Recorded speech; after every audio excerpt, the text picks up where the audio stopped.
It occurs to me that we have to stop with the CGI Necromancy.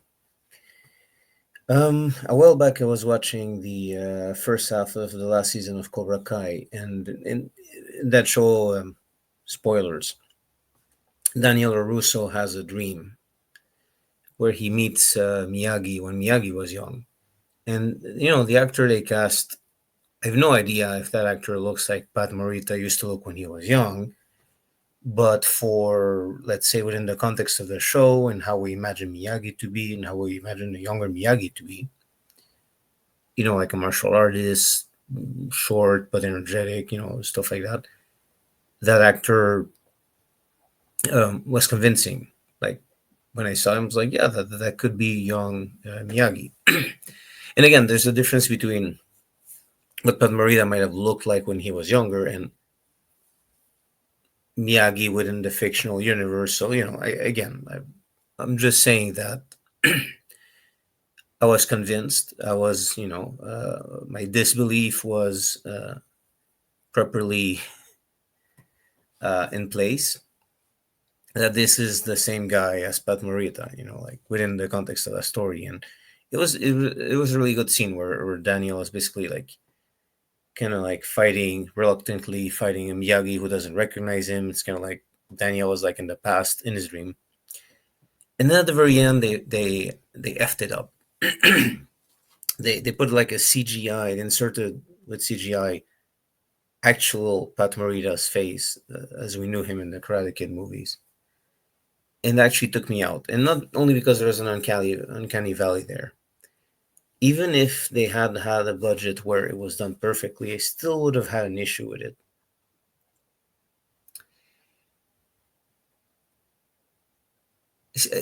Because I would have known, like, okay, they use CGI, and now I'm thinking about the CGI, right?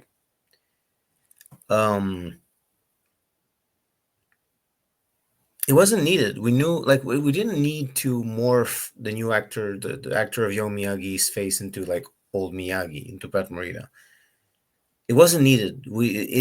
For me, a lot of people were happy, but I wasn't. I thought it detracted from the story, and I understand it was done with the permission of Pat Morita's family and all that. So I'm not like claiming some moral outrage at the use of CGI for that actor, but I just mean to say I don't think it makes a better product. I really don't, and I think that it's time for studios to start just like recasting when they need to. Like if you have to continue a story and the actor is deceased, just recast. Don't do either acknowledge the death in universe, of course, but I mean, let's say you need to bring back the character for whatever reason. And I'm going to use an example in a bit from a studio that it's kind of ironic, actually.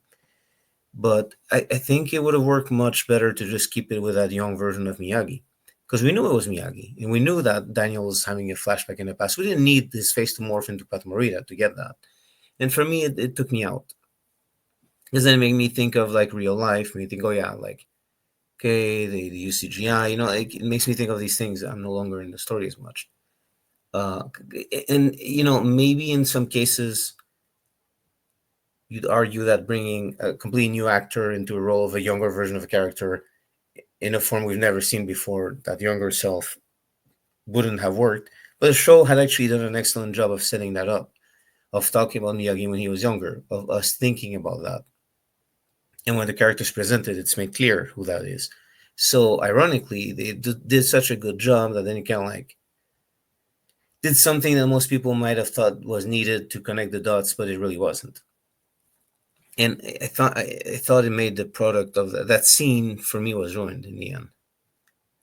And again, there was an uncanny valley. The face didn't look quite right, but even if it hadn't been perfectly. Now, ironically, and I even think of when they brought back Luke Skywalker, young Luke Skywalker, for the Mandalorian TV show, Disney Plus and Lucasfilm. For that one scene where Luke showed up to save them at the end of, I think it was season 2, that worked. Okay, do CGI for young Luke, because it's kind of like just like this cameo, this fun, like, here's Luke again real quick. You don't see him for most of the scene. He's like from behind, stuff like that. The camera doesn't show his face. And at the end, there's like a reveal, very quick exchange, and then he leaves. So that worked. But then they started kind of like, I feel like they got cocky and they started like showing us a lot of Luke, young Luke from after Return of the Jedi, in scenes where he's talking, having dialogues, and interacting with people. And at that point, I was like, that's. And you know what's silly is that they have at Disney through the Marvel Cinematic Universe already have access to an actor who looks a lot like a young Mark Hamill, Sebastian Stan, who plays a Winter Soldier. And everyone online was like, if they ever need to do new young Luke movies, they could cast Sebastian Stan. And even Mark Hamill was like, yeah, you know, you got my blessing. And that seems like a missed opportunity. They could have just given the job to Sebastian Stan, and I think that would have been more interesting. And you know, like it's not like actors have never been recast, because in the Star Wars movies, you know, we have precedent already. Like Obi-Wan Kenobi was played by two actors. Even Han Solo has by then had already been played by two actors, not just Harrison Ford, but the guy who played him in the Solo movie.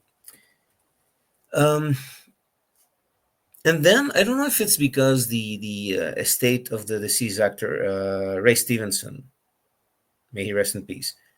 Play. I didn't watch the Ahsoka show, and I forget the name of his character, but I did see on YouTube some scenes with that character. No, he seemed like a pretty interesting bad guy, and Ray Stevenson was an amazing actor. So, like, he was playing this cool, like, dark side character, ex Jedi.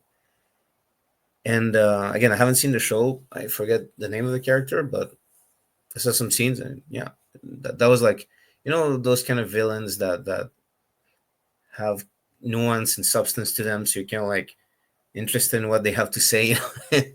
And that was kind of like a character with a context of history behind him, you know. And Ray Stevenson passed away, and they're going to do a new season of Ahsoka. And then it was kind of one of those things like, oh, that character was made so important, apparently, in that first season, or at least made such an impact. Like, you know. Now, if they were to continue the trend of using CGI, I guess they could have asked Ray Stevenson's family, can we use his face CGI? But instead, they give it to the actor who plays the Hound, who played the Hound in Game of Thrones, whose name I forget right now. And I think that's the right approach. I think at some point, look, we all know these are actors, and you know, like, roles have been recast in the past in all sorts of movies, series, out of necessity or out of like contract disputes or whatever, because an actor passed away. And you know, I think it's time to. I understand, like, with the technology these days, we kind of have like a choice to make, right? Maybe if you want to, like, I think CGI to bring back someone with the approval of the family, the estate, or whatever, um, I think has its place for like a quick cameo or like something where you're not really reintroducing the character again for longer stories and all that, but just you just want to show a character real quick. Okay, fine. Um, in the context that you can't really like reestablish a new actor as a character just to show that character real quick, right?